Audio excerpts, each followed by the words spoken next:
Chinese cuisine ay best in the world. Kaya naman pag best, syempre meron ang Pinoy Records. Kaya naman, challengers, ipapatikim ng Pinoy Records sa inyo ang best exotic food ng President's Restaurant. Kain na!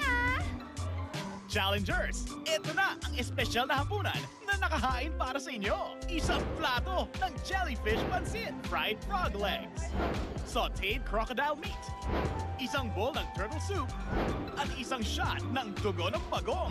Challengers, ihanda na ang inyong mga sikmura. Ano kayo unahin ko? Siyempre, Miss Pinay Recorder, kahit alin naman dyan ay maaari mong unahin. Sabi nga ng mga Chinese, good for the health yan. Namnamin mo na ang jellyfish pancit. Oh, tinitikman ko lang ha. Sa buong mundo yan. Ay, Parang spaghetti. Okay, good. Isunod na ang crocodile meat. So, syempre, nakita niyo naman yung Pinoy Records, di ba? Nag-challenge ako sa mga crocodile.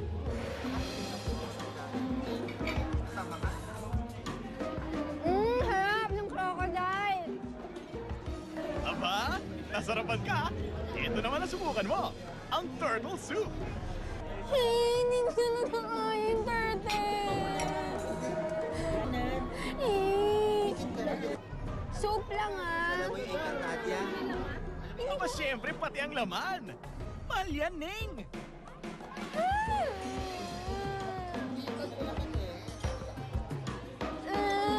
Oh, bawal magsuka. You're on cam. Sige na, isubo mo na.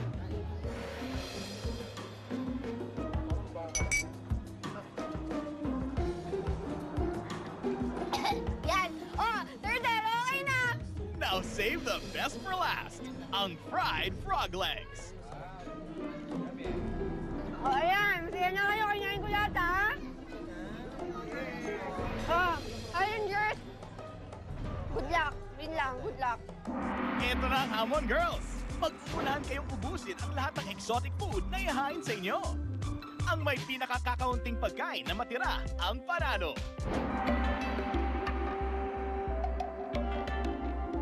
Okay, ayan. Ilalapit ko na sa inyo ang inyong mga kailangan. Eto, may soup pa. O, di ba? Soup. Ready? Gutom na ba kayo? Gutom na. Okay. Bigla itong binuhat namin. Fastest time. Timer starts now. At umarangkada na ng kain ang ating mga celebrity challengers. Sarap! Okay, ano to? Secret! Masarap? Mukhang chicken. Wow. Oh, ready na ba kayong malaman ang unang pagkain na kinain nyo? Sige, Sheena, ipakita na! Frog leg. Okay lang yan. Frog leg. Okay, I'll eat more frog. Wow! At nag-second serving pa kayo ng frog legs, ha? Habang itong si Mocha, walang katakot-takot na humigop ng espesyal na sabaw. Sarap. Sa mga ano lang yan, yung mga... Dito ba? Okay, Sheena, ano na ang next food? Yeah. Masarap mo, crocodile. Aba, cool na cool pa rin si Mocha sa pagkain.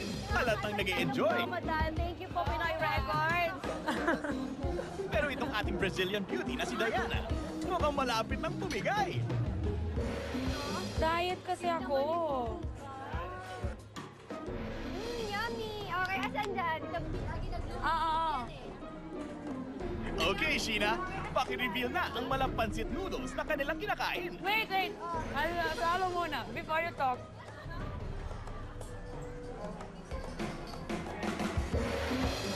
Jellyfish na. Ang galang ko. Inisip mo. Wow! Mukhang di kayo affected ng inyong pagkain ng jellyfish. Tingnan ko nga kung kayanin pa namang sikmura nyo ang aming special na soup. Girl, masarap. Tikman mo. Pakitikman muna yan bago namin ito i-reveal. Oo nga.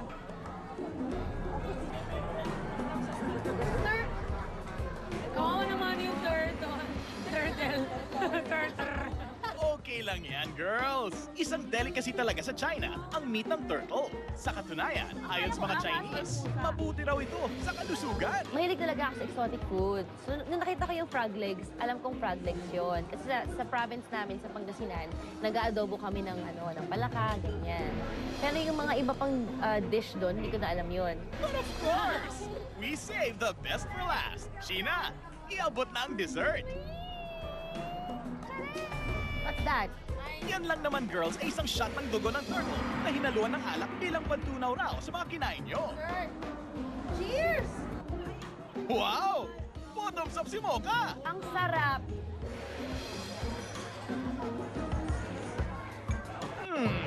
Mukhang dikit ang laban sa dalawang ito ah.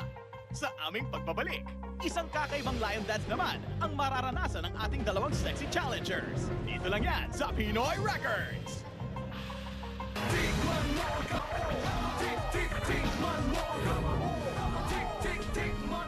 Hindi magiging kumpleto ang ating Chinatown experience kung wala ang lion dance. Kaya naman, para sa pinakahuling hamon, isang lion dance challenge ang inyong haharapin. Pero Pinoy Record style.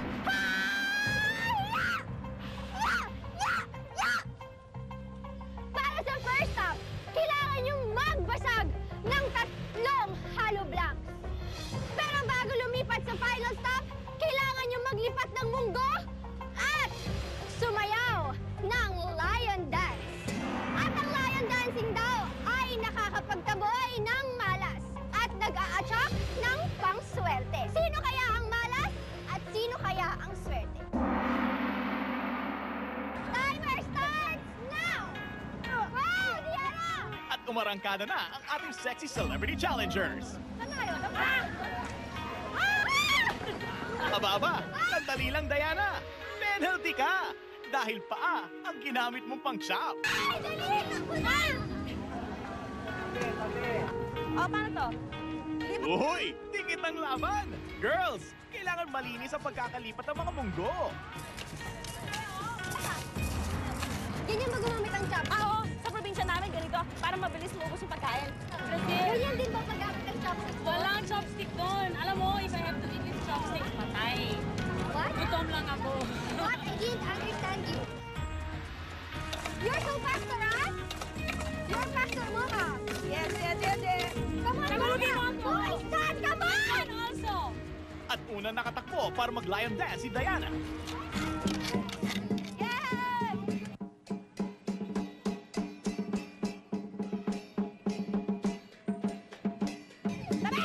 Pero di pa nagtagal at eto na si Mocha. Girls, 3 minuto kayong mag-lion dance nang walang humpay.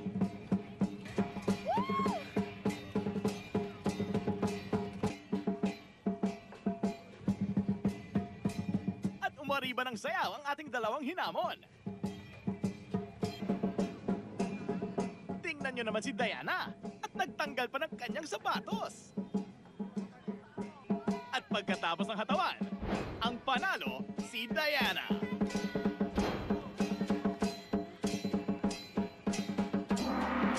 Sa unang round, hindi na tinapos ni Diana ang hamon, kaya't si Mocha ang nakakumpleto ng 12 Chinese zodiac signs. At sa ikalawang hamon, muling nanalo si Mocha sa eating challenge dahil higit na marami siyang nakubos na pagkain kaysa kay Diana. Habang ang ikatlong hamon ay napagwagyan naman ni Brazilian beauty Diana Meneses. Kaya malinaw pa sa sikat ng araw na si Mocha ang panalo sa Binondo Queen Challenge. Ako po si Mocha, ang pinakabatong Binondo Queen para sa taong 2010. Pasok sa Pinoy Records! Knockout lahat ng kalaban, kaya laging hinahangaan. Yan ang Pinoy, walang inuurungan.